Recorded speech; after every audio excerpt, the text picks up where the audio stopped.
One thing about regular show is that nothing makes sense. The plots of some episodes are the most unpredictable thing ever. Like the time when Rigby had a song stuck in his head, so he took it out of his head, physically, turning it into a giant cassette they destroy later. Or when a rich club that suddenly exists near the park are having rituals to turn things into toilets, and then as a celebration, they send the toilets to space. Honestly, that's a concept that I find really weird. So finding the most bizarre and weirdest episode seems to be an almost impossible task. But still, we are going to achieve it, starting with Season 1. The first episode we are going to see is the very first episode of regular show. Yeah, the episode 1. How about that? It starts with Mordecai and Rigby wrestling a doll and pulling the best WWE moves. With one of those sick moves, they hit the trampoline and leave a hole in the wall. So now they need to find a way to fix the wall. Out of the mountain of garbage that Rigby calls bed, he pulls out a red keyboard he stole from a wizard when he was taking a leak. They ask for a rise with a High School Musical tactic, also calling Benson, their boss, a loser, because that usually works better than working harder. The boys start doing all kinds of crazy things with the keyboard, to which Skips tells them that they shouldn't be doing that. So they do the most logical thing, sending him to the moon. Now they have to go rescue him, but when they arrive, they see all the things that Rigby sent to the moon because he couldn't find anything else to rhyme with, I guess. A bunch of baby ducks, send them to the moon. The batteries died, but they still find a somewhat normal way to charge it. The whole room is worse than at the beginning, but hey, at least they solved the problem of the hole. Following episodes are equally that crazy or worse, at least for this first season, but to be more selected for this season, we'll see 2 more options. The next one starts with Mordecai and Rigby watching videos of the master prank caller, which made them feel like doing some pranking. So they call everyone, which me personally I find surprising, since I'm usually scared to even ordering a pizza. Call anonymous. You call anonymously. When the boys are about to call the master prank caller, Benson shows up, really mad, and destroys the phone. They got some 80s cell phones from Potts, not before warning them that it could cost them. So they do the thing and they got absolutely demolished. They got pounded so hard, this clip should be on P-Hub. You ordered 50 pizzas? Yeah, and hot wings. Get here quick, okay? Your mom's like totally starving. They didn't learn the lesson, and the poor attempts to prank him continue until they are sucked into the phone and transported back to the 80s. They try to do the same with Master Prank Caller, and now we see a literal cell phone with arms and legs. So I guess he's just a master prankster because he's compensating. Bob, Skips and Benson are transported back to the past so they can help them, as this guy is pretty intense. With new help, they prank him with a recorder, and then everyone ambushes them to hit the power button. That was weird, but it doesn't stop there, since a bright light comes out of the big phone, so they get in there. Inside, the 5 find themselves in a long hallway full of doors leading to several years. That after some searching, Benson finds a door leading to the present time. Not before realizing that the master is just a flabby old dude that definitely was indeed compensating. This one was really weird, but the weirdest episode of this first season starts with Mordecai and Rigby trying to get some cake, and a couple minutes later they end up in front of some ancestral babies with Skips almost dying. Yeah, the episode Free Cake is about the boys craving some chocolate cake, and since inflation is an all-time high, even the cake mix is too expensive. $1.50. They discover that the way they're gonna get some free cake is to throw a birthday party for Skips. It's not going to be easy, since he always evades celebrating by secluding himself in the woods, because who likes to be putting up with the smell of muscle man? Hit the lights, it's almost 8 p.m. Woo! It's not that kind of party, muscle man. They need to find Skips so they can eat that cake. But suddenly they find Skips doing a weird Aztec ritual. They understand that's a serious thing, just kidding, Rigby interrupts him, and after that Gary descends from the sky and takes them to the Gardens of Youth, causing him to crumble into ashes because he failed the spirit dance for his eternal youth. He obviously wasn't that good at dancing anyway. They offered the chocolate cake in return of Skips, even though Rigby wasn't that sure about it, since they didn't eat it. We quickly go over one of the options I mentioned at the start of this video, and that's This Is My Jam. So Rigby finds an old cassette tape in the gutter of this actually catchy song. Now that you have this song stuck in your head as well, we can understand how frustrated Rigby feels. You might even do this, as that usually happens in real life too. What makes it weird is that Skips doesn't really know what to do, but Rigby ends up getting the tape literally out of his head while dreaming, until they realize the son has now physically manifested. What the heck is that? So they decide to write an even more cheesy, catchy and repetitive song to get rid of it. Basically, an Imagine Dragons song. Yeah, pretty iconic and a strange episode. Next candidate is Jinx. While Mordecai and Rigby are cleaning the park, they both say the same phrase after spotting a quarter. Then Mordecai yells Jinx, which erupts a punching spree on Rigby like he was a wife in the 50s. Dude, check out what came for you in the mail. Oh yeah! What is it? Rigby didn't know there was a way out, and dabs if someone says his name 3 times. So he starts looking for a person who can break the jeans. One of those being Benson, whom he provokes a violent outburst. Since that didn't go quite well, Muscle Man tells him a way to unjix himself. And that's the untapped Bloody Mary Ghost method. What could possibly go wrong? Suddenly a demon launches out of the mirror and tries to slaughter everyone around the park, turning them also into Jinx monsters. Huh, who would have thought? They try to defeat the monster by saying the name 3 times, but it doesn't work. Until they get to the bathroom and say Rigby's name 3 times in reverse, so the creature is transported back into the mirror. Everyone is then in their underwear, not remembering what happened. Embarrassing! The next episode is also pretty absurd and it's called The Night Old. The episode starts with Mordecai, Rigby, Muscle Man and Fights drinking soda and listening to the radio. Suddenly, they hear a broadcast from the Night Old where he's making a Mr. Beast video where anyone could win a cool car if they are the last person standing on the billboard. So the idea is to work together and share the car. But Mr. Old Beast won't allow that, since YouTube views are really important. So the boys are frozen in time for thousands of years, while the world around them keeps changing. After that, the liquid nitrogen melts and freezes them. It does appear that strategy was worth it, since these guys are like super violent stuff. The whole museum tries to prevent them from escaping. While they are pursued, Muscle Man has the idea to use a time machine. He intelligently says that it must exist, since they're in the future. And yes, it does exist. They skillfully get there, defeating the Night Old in the process, and are brought back to the day of the contest, and they punch him in the face. Yeah, don't question this bulletproof plot. We could always just fight to the death with each of our copies. And the last option we are going to see from this season is First Day. As the title says, the episode is detailing Mordecai and Rigby's first day at the park. And it's great to see how they started with no furniture, and as the years went by, they got through to 3 objects to decorate the room. Truly inspiring. When they're eating breakfast, Benson and Pops come in, carrying an old sofa that they're throwing away because it's really uncomfortable. They play rock, paper, scissors to decide who gets it. A crowd gathers to watch Mordecai and Rigby's epic rock, paper, scissors match. They tie over and over again, somehow tying 100 times. So the most predictable thing proceeds to happen when you play rock, paper, scissors.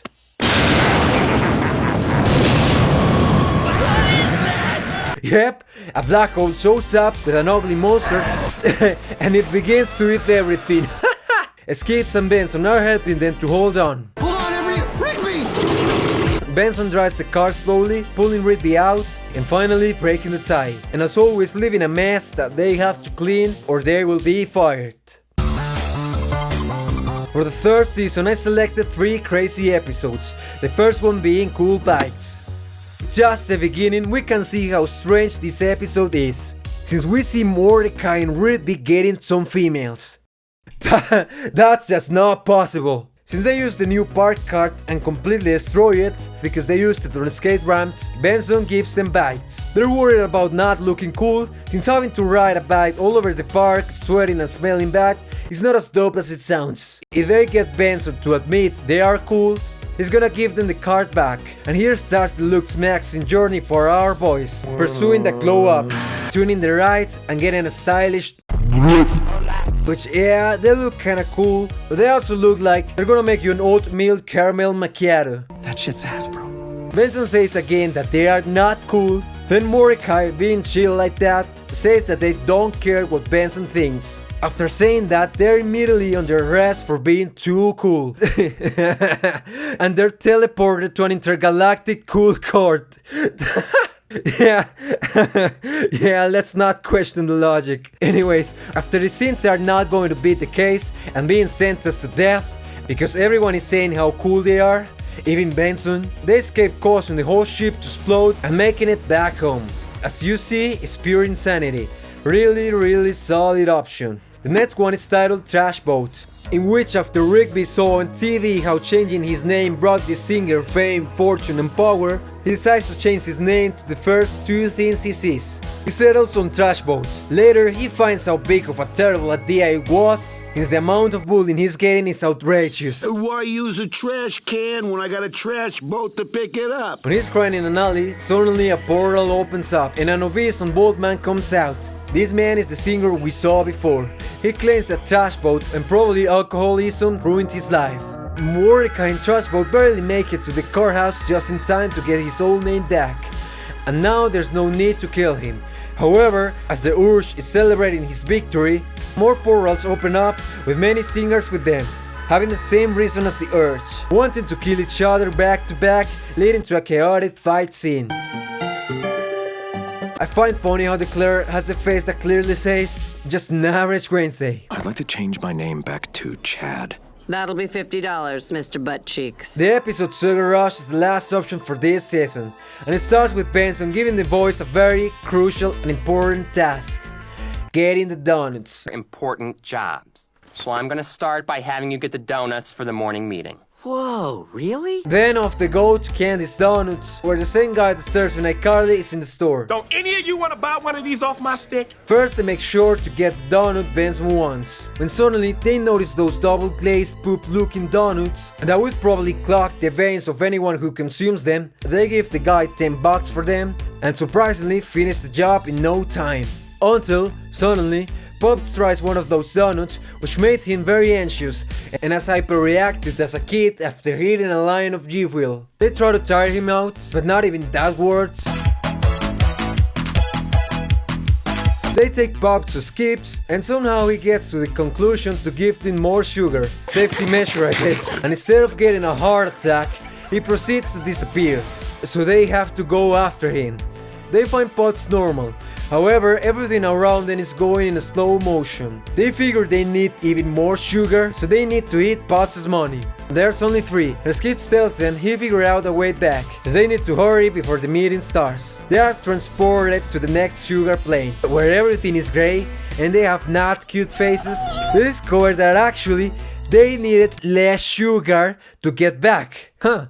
Who would have thought? What makes it strange is that Skips was wrong, since he's the one who always finds solutions to everything. That's really odd. Wrong! Okay. What do you expect? It's like you guys ask me to solve a different problem every week. They get back to the previous sugar plane, they realize the meeting is about to start, and they have no donuts for the meeting, which was the task they were meant to do. So with extra speed, they race to get the donuts just in time. Benson now offers them donuts, but I think they got enough. And it's funny how Benson was more concerned about his donut than Muscle Man vanishing. Hey, where's my whole wheat donut? One of the options I thought was the episode Bald Spot, where this disgusting middle-aged looking animal notices a bald spot right in the morning of his 1-year anniversary with Starla. He figures that the best way to hide it is to flex his muscles, so she wouldn't stop looking. And it works. It's gross, but oddly hypnotic. But then this happens. His titties go Super Saiyan mode, hypnotizing all chicks on the perimeter, even having pigs throwing at him. So powerful that leaves a man with no hand. The other option is one I talked about at the beginning of the video: Country Club.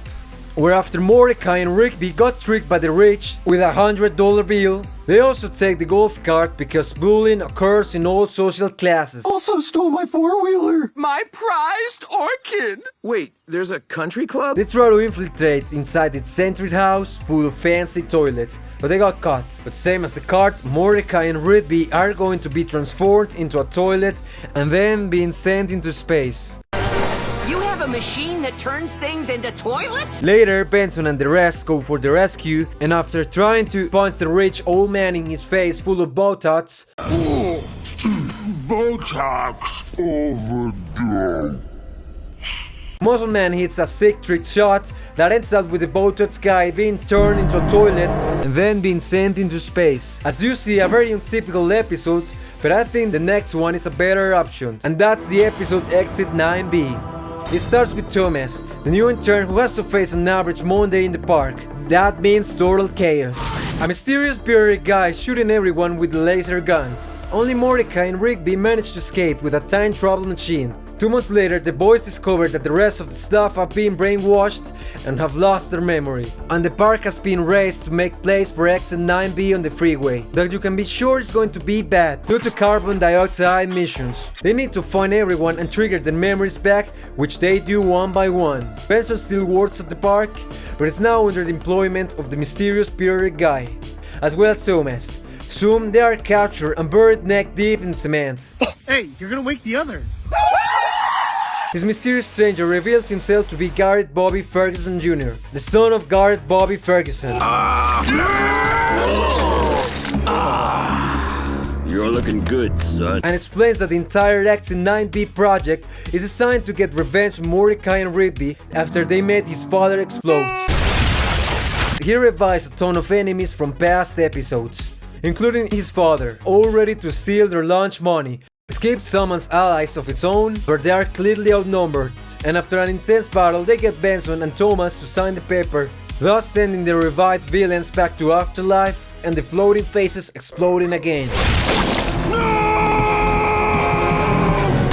The park is restored back to normal, and he asks the simple question. Does stuff like this happen all the time? Oh yeah. Guitar Rough is the only candidate for the first season, and it starts with Mordecai, Rigby and Benson bringing some packages to Mr. Miller's house. Benson screams at them to stop snooping. A couple seconds later, he's playing with a guitar signed by a rock star, just to break it. Mordecai and Rigby, being experts of breaking stuff and getting away with it, are going to help Benson so he's not going to get fired. There's a concert in town, and although they sold out, they meet the saggy old man who tells them he's going to sign the guitar after the concert. But suddenly, he dies. They got a backup plan though, and that's going to death, where he takes them to the rock and roll underworld where all the stars hang out there after their death. So I bet you can smell the HIP in the air. They find the prospect, and there's just one little problem. No one has a pen, except the big guy at the front. Oi, mate, can I borrow your pen? They screwed up, and everyone realizes that they are not musicians. So the big golden starts chasing them, but they manage to get the guitar back in time like nothing ever happened. Yeah! It's good to be rich. Now I'm pretty sure you've seen these famous clips that summarizes regular show. Horse right there fell out of the sky and has to pass a US history test or the whole earth is gonna explode. And that's from the episode Party House. And it starts with very untypical events. Mordecai and Rigby are eating a burger, but Benson tells them that before they do that, they need to fill that hole. But what happens next is very predictable. An egg fell out of the sky with a party horse, just like this was Dragon Ball or something. He came from a planet where everything they do is partying, but to continue doing that, every horse needs to pass an US history test. Wow, not great. So the boys decide to help him. The horse has a very hard time focusing, and what do you know? His teacher threatens him to do the test, otherwise he's gonna blow up the earth. They got him 1 hour to study US history, as it's common knowledge that this country is the center of the entire universe. Anyways, the test starts, and even if he fails the test, he explains how important partying have been for history, referring to events that I don't know about. But yeah, pretty important stuff, I guess. For an even crazier episode would be Brilliant Century Thought Crisis Special.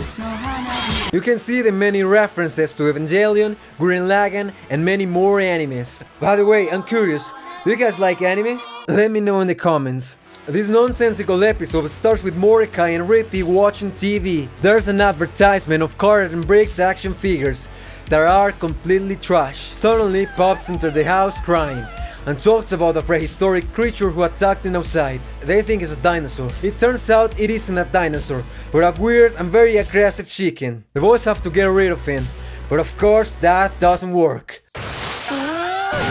So they call the baby dogs to save their asses. Alima arrives for an old businessman that insists them to sign a contract so they can have their McDonald's type toys. They refuse, even after being offered the big amount of $100 in cash. And the geese make a return. The weird chicken and the geese fusion to create a giant robot. So everyone at the park has to combine to make a stronger robot. The two opponents begin fighting until they reach the space, which is somewhat unusual, but from here everything goes crazier. They even destroy the moon.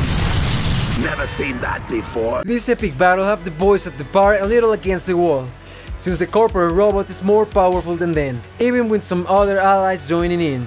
Yeah, but still, they're getting smoked. They're being bullied interspecially. Just when they're about to sell their souls for $100, Rigby notices they're gonna be the good guys. Thus the geese would be the bad guys. This causes them to change sides, and they invoke a sword coming from a faraway planet, ripping through Jupiter, shredding the contract, and attacking the businessman against the Earth. And that's right, in this episode, they destroy the Earth.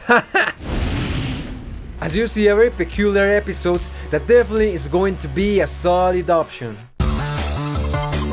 Let's quickly go through the two options I thought for this season. The first one being cat videos, where Mordecai and Rippy got Benson into cat videos, and he becomes a maniac. This episode is not about unusual and out of the world situations, but it is really odd. It feels like there are some parallels with those videos people get addicted to. The ones with bad acting and lots of stepdads, which makes this unsettling to watch. Later there's a creepy, exploitive director, there's that, and when they make him play with a ball. I don't think I'm comfortable with this. Do we have a diva on our hands? He's saying POV. I mean, you're really getting hurt, but... The last option... The last option we are going to see for today is Gary's synthesizer, where Mordecai and Rippy, being some goofballs, unplug some cables to an old synthesizer that turns out to be the base existence of Gary. So they travel to his home planet with skips in order to reconnect them and bring Gary back to life. Although this saucy baka is like, haha, good stuff sexy, but that can't happen. This episode is really good, and that synth battle is absolutely top tier. It's like I had to mention it.